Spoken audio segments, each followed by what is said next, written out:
ये है हमारा चंदनपुर गांव। यहाँ की हवा में मिठास और लोगों के दिल में प्रेम है।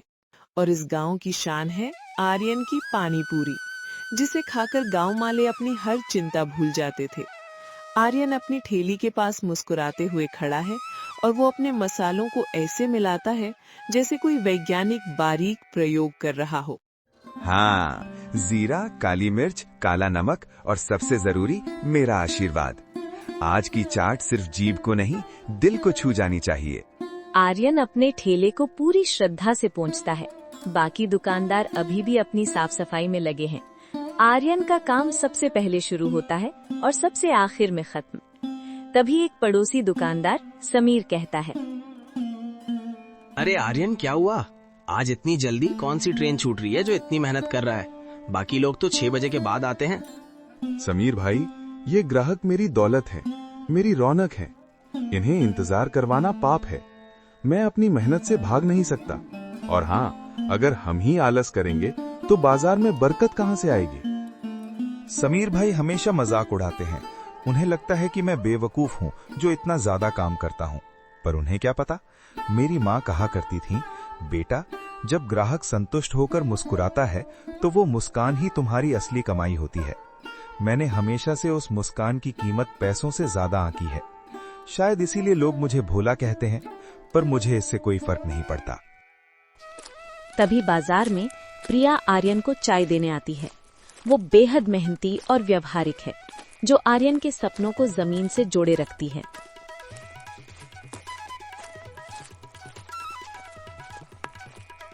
ये लीजिए जी, गरम अदरक वाली चाय। ज्यादा भीड़ होने से पहले पी लीजिए। अरे वाह मेरी रानी, तुम सचमुच मेरी सबसे बड़ी शक्ति हो।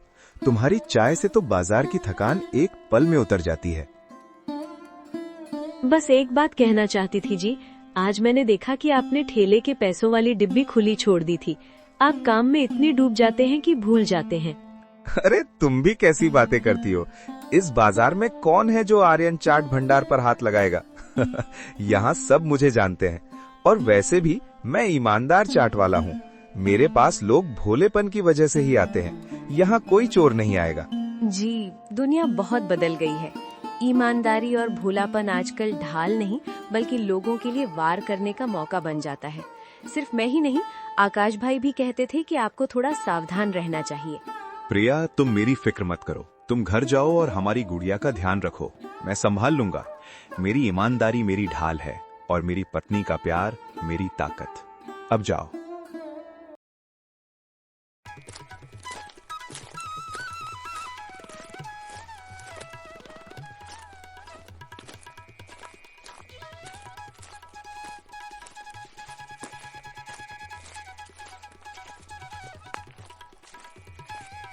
तभी ठेले पर अचानक भीड़ बढ़ जाती है। आर्यन पूरी तरह व्यस्त हो जाता है। वो चाट और पानी पूरी बनाने और ग्राहकों से बात करने में लगा है। आर्यन, मेरी चाट में मसाला कम है, जल्दी कर, मेरे पास टाइम नहीं है। अरे मुझे पानी पूरी में ज्यादा तीखी पानी चाहिए थी। सुनो तो। तभी मिस्टर गुप्ता आर्यन को 1000 रुपए का नोट देते हैं। ये लो भाई, 120 रुपए की चाट है, जल्दी से बाकी पैसे दो। आर्यन एक साथ 3 ग्राहकों को संभाल रहा है और उसका ध्यान बढ़ जाता है। 1000 रुपए का नोट? 12, हाँ, 880 वापस देने हैं। पर चाट को तुरंत संभालना होगा, वरना सारा दही बह जाएगा। कहाँ है मेरी गड्डी? हाँ, ये रही। आर्यन जल्दी से 800 और एक 50 का नोट निकालकर मिस्टर गुप्ता को देता है। मिस्टर गुप्ता पैसा लेकर चले जाते हैं। थोड़ी देर बाद वो कंफ्यूजन में रहता है। मैंने कितने पैसे वापस किए थे? 850 रुपए। अरे देने तो 880 थे। शायद मैंने 30 रुपए कम दिए। नहीं, शायद मैंने गलती से 900 रुपए वापस कर दिए। मुझे याद क्यों नहीं आ रहा? अरे आर्यन, क्या कर रहा है? ग्राहकों को देर हो रही है। गलती हो गई, मेरी ही गलती। आज का दिन ही खराब है। मेरी इस आदत ने तो मेरा धंधा डुबा ही दिया। अब मैं किसको ढूंढने जाऊं? कुछ देर बाद ठेले के पास भीड़ थोड़ी कम हो जाती है। तभी शांता दादी शांत मुद्रा में बाजार के बीच से गुजरती है। वो आर्यन के ठेले के पास आती है और अपनी नियमित कुर्सी पर बैठती है। खुश रहो बेटा आर्यन, मैंने तुम्हें आज देखा। तुम बहुत परेशान लग रहे थे। मुझे लगा बाजार में शोर तुम्हें तकलीफ दे रहा है। नमस्ते दादी माँ। हाँ, बस थोड़ी सी उलझन थी। मैं हिसाब में फिर से गड़बड़ी कर बैठा। मुझे समझ नहीं आता कि मेरा ध्यान कहाँ चला जाता है। अरे ये तो उम्र का तकाजा है बेटा। तुम दिल के इतने साफ हो कि तुम्हारा मन एक साथ कई काम नहीं कर पाता। तुम सोचते हो कि दुनिया तुम्हारी तरह ही ईमानदार है, पर ऐसा नहीं है। ये बाजार है, यहाँ लोग तुम्हारी ये सच्चाई का भी फायदा उठाएंगे। दादी माँ कितनी दिव्य हैं। इन्हें सब कुछ पता है। ये मेरी माँ की तरह हैं। ये अकेली हैं जो मेरी इस बीमारी को समझती हैं। दादी माँ, आप सही कह रही हैं। मैं बहुत भोला हूँ। सुनो बेटा, तुम रोज यहाँ बैठो, अपना काम करो। जब ज्यादा भीड़ हो और बड़े नोट आइए तो तुम मुझे आवाज दे देना। मैं तुम्हारे हिसाब में मदद करूंगी। दादी माँ, आप मेरी मदद करेंगी? आप क्यों अपना समय बर्बाद करेंगी? समय बर्बाद नहीं बेटा, ये तो कर्म है। मैंने अपनी पूरी जिंदगी लोगों की मदद की है। मैं बूढ़ी हो चुकी हूँ, पर मेरी आंखें और मेरा दिमाग अभी भी तेज है। तुम मेहनत करते हो, मैं तुम्हारी मदद करूंगी। बस एक शर्त है। कैसी शर्त दादी माँ? तुम मुझ पर पूरा विश्वास रखोगे। तुम ये नहीं सोचोगे कि मैं गलत करूंगी। तुम बस अपनी चाट की क्वालिटी पर ध्यान देना, बाकी सब मुझ पर छोड़ दो। इतनी बड़ी और नेक महिला मेरे लिए इतना बड़ा बलिदान दे रही है। मुझे कितनी शर्म आनी चाहिए कि मैं एक छोटे से हिसाब में उलझा रहता हूँ। हाँ, आज से यही होगा। मैं आप पर आंख मूंद कर विश्वास करूंगा। आर्यन भावुक हो जाता है और उनके पैर छूने की कोशिश करता है।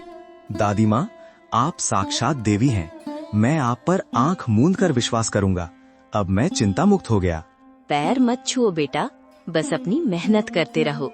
अगले कुछ दिन अब एक सा रूटीन बन चुका है। शांता दादी रोजाना एक ही समय पर आती हैं, अपनी कुर्सी पर बैठती हैं। वो कभी कभी आर्यन को पानी देती हैं, कभी बाजार की बातें करती हैं और बड़े नोटों का हिसाब शुरू होते ही चुप हो जाती हैं। तभी एक ग्राहक 2000 रुपए का नोट देते हुए, दादी माँ ये लो, आज पूरे परिवार के लिए चाट और पानी पूरी है। 280 रुपए का बिल बना है। शांता दादी सहजता से नोट लेती है, उसे चपटा करती है। आर्यन बेटा, तुम्हारी तेल वाली उंगलियां ना लगे, इसीलिए मैं गिन रही हूँ। 2000, हाँ 280 की चाट, यानी 1720 वापस करने हैं। जी दादी माँ, जैसा आप कहें। शांता दादी पैसे गिनना शुरू करती हैं और बड़े आराम से 1000 रुपए का एक नोट, 500 रुपए का एक नोट निकालती हैं। अब उन्हें 220 रुपए और देने हैं। वो 200 रुपए के 2 नोट और 20 रुपए का एक नोट निकालती हैं और आर्यन को पैसे देते हुए, ये लो बेटा, 1720 रुपए पूरे। वर्मा जी, आप चाट का मजा लीजिए। आर्यन वर्मा जी को पैसे वापस करता है और वर्मा जी पैसे लेकर चले जाते हैं। लेकिन इस पूरी प्रक्रिया के दौरान एक छोटी सी गतिविधि होती है जिसे कोई नहीं पकड़ पाता।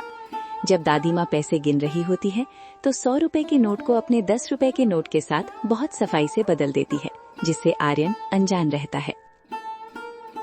शुक्रिया दादी माँ, आपके होने से मेरा कितना बोझ उतर गया है। दिन के अंत में ठेला बंद करने के समय आर्यन मन ही मन सोचते हुए, आज पूरा दिन हिसाब एकदम सही चला दादी माँ की वजह से। लेकिन मुझे एक अजीब सी बात याद आ रही है। आज मैंने हिसाब करते हुए 3 बार सोचा कि मैंने शायद किसी को 50 रुपए ज्यादा दे दिए। क्या मैं सचमुच इतना भुलक्कड़ हो गया हूँ? मैं तो अपनी उम्र के साथ साथ दिमागी रूप से भी कमजोर होता जा रहा हूँ। तभी शांता दादी ठेले के पास आकर, आर्यन बेटा, अब जाओ। मैं तुम्हारे जाने के बाद ये कुर्सी साफ कर दूंगी। बस एक बात, आज एक ग्राहक था जिसने 500 रुपए का नोट दिया था। मुझे लगा कि तुमने उसे 20 रुपए कम वापस किए। मैं उसे रोक नहीं पाई, पर अगली बार ध्यान रखना। दादी माँ, मुझे माफ करना, ये मेरी ही गलती होगी, मेरी एकाग्रता। कोई बात नहीं बेटा, गलती इंसान से ही होती है, लेकिन तुम अब और ज्यादा ध्यान दो। मुझे दुख होता है जब तुम्हारे जैसे मेहनती लड़के का नुकसान होता है। शांता दादी चली जाती है। आर्यन खुद को कोसता है और ये मान लेता है कि 20 रुपए कम वापस करना उसकी भूल है, न कि दादी माँ की चतुराई।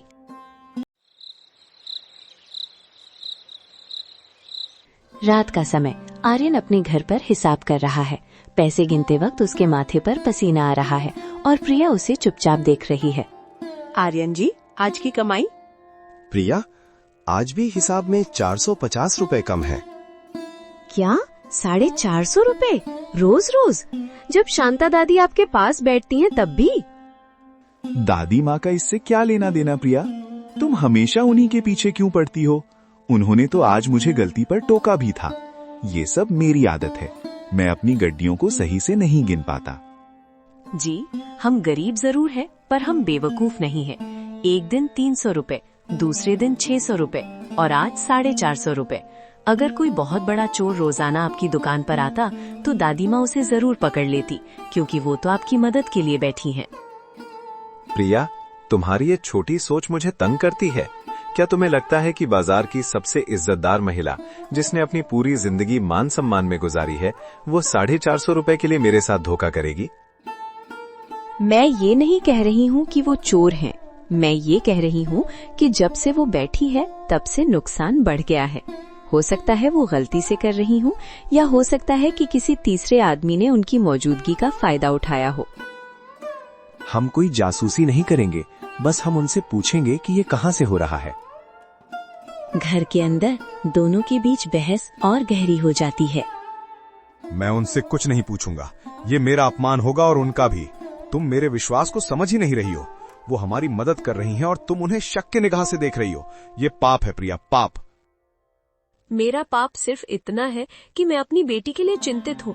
आप रोजाना पैसे खो रहे हैं। हमने पिछले हफ्ते जो कर्जा लिया था वो कैसे चुकाएंगे?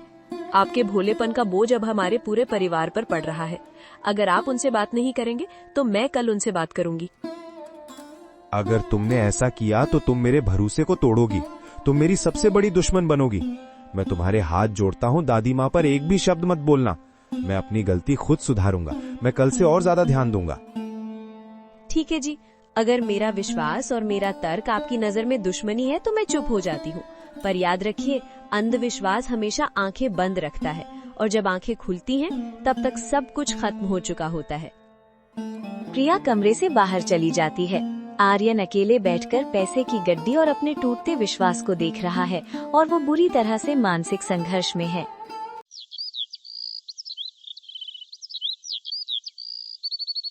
अगले दिन दोपहर के समय आर्यन अपनी ठेली के पास उदास खड़ा है और काम में उसका ध्यान नहीं लग रहा। तभी शांता दादी आर्यन की मानसिक स्थिति को भांप लेती है। वो जानती है कि घर में बहस हुई है। आर्यन बेटा, कल रात तुम बहुत परेशान थे, है ना? जी हाँ दादी माँ, घर में कुछ पैसों को लेकर थोड़ी कहासुनी हो गई थी।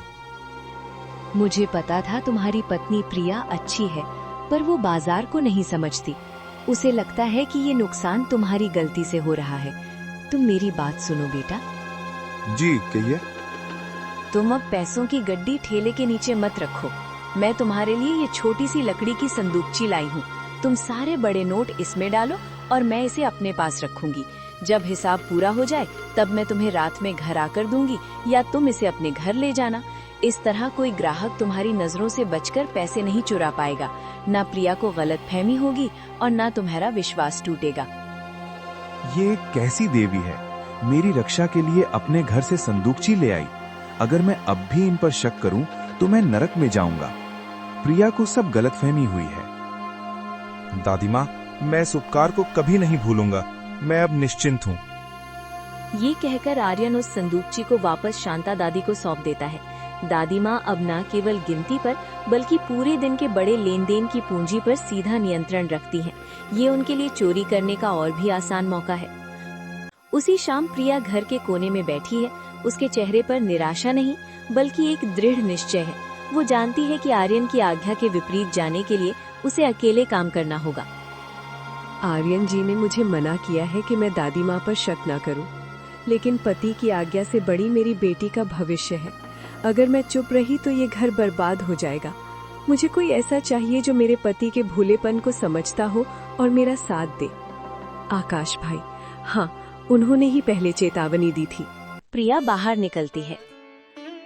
बाजार से दूर एक शांत गली के कोने में प्रिया किसी को दबे स्वर में पुकारती है। आकाश भाई, आकाश भाई। अरे प्रिया, तुम इस वक्त यहाँ? सब ठीक तो है? नहीं भाई, कुछ भी ठीक नहीं है। मैं आपकी चेतावनी को पहले नहीं समझ पाई, पर अब मैं जानती हूँ। आर्यन जी को लग रहा है कि वो पागल हो रहे हैं, लेकिन हकीकत कुछ और है। मैंने तुम्हें तभी कहा था, मुझे दादी माँ पर शक नहीं, पूरा यकीन था। उनकी ईमानदारी एक मुखौटा है। लेकिन आर्यन, वो इतना भोला है कि किसी की नहीं सुनेगा। वही तो, उन्होंने मुझे दादी माँ से बात करने से मना कर दिया है। मेरी विनती है भाई, आप मेरी मदद कीजिए। हम पुलिस को नहीं बुला सकते क्योंकि आर्यन जी का दिल टूट जाएगा। हमें सच्चाई को साबित करना होगा ताकि आर्यन जी अपनी आंखों से देख सके। मैं तुम्हारी मदद जरूर करूंगा भाभी, लेकिन इसमें बहुत खतरा है। दादी माँ का बाजार में बहुत प्रभाव है। अगर हम नाकाम हुए तो बाजार हमें ही चोर या षड्यंत्रकारी घोषित कर देगा। हम नाकाम नहीं होंगे भाई, मेरे पास खोने के लिए कुछ नहीं बचा है। ठीक है, सुनो मेरी योजना। हम सीधे इल्जाम नहीं लगा सकते, हमें उनके अपराध को रिकॉर्ड करना होगा। तुम्हें ठेले के पास एक ऐसी जगह ढूंढनी होगी जहां एक छोटा कैमरा या फोन लगाया जा सके जो सीधे संदूकची पर फोकस करे। कैमरा कहाँ से लाऊंगी? और आर्यन जी को पता चला तो? मैं एक पुराना छोटा फोन दूंगा जिसे कैमरा की तरह इस्तेमाल किया जा सकता है। लेकिन ये काम तुम्हें करना होगा क्योंकि ठेले पर तुम्हारा ही आना जाना है। तुम्हें इसे इस तरह छिपाना होगा कि किसी को शक न हो, खासकर दादी माँ को। उनकी आंखें बहुत तेज हैं। रात का समय, आर्यन गहरी नींद में है। प्रिया धीरे से उठती है। वो आकाश द्वारा दिए गए छोटे से फोन को देखती है। उसे पता है कि ये फोन उसके पति के विश्वास को तोड़ भी सकता है और बचा भी सकता है। हे भगवान, मैं क्या करने जा रही हूँ? मैं अपने पति से झूठ बोल रही हूँ, पर ये झूठ उनके सत्य से ज्यादा मजबूत है। मुझे उनके भोलेपन की रक्षा करनी है। कल या तो मेरा पति मुझे माफ नहीं करेगा या फिर ये घर टूटते टूटते बच जाएगा। तभी वो फोन को अपनी साड़ी के कोने में छिपा लेती है और डरते हुए वापस बिस्तर पर लेट जाती है। उसके माथे पर पसीना है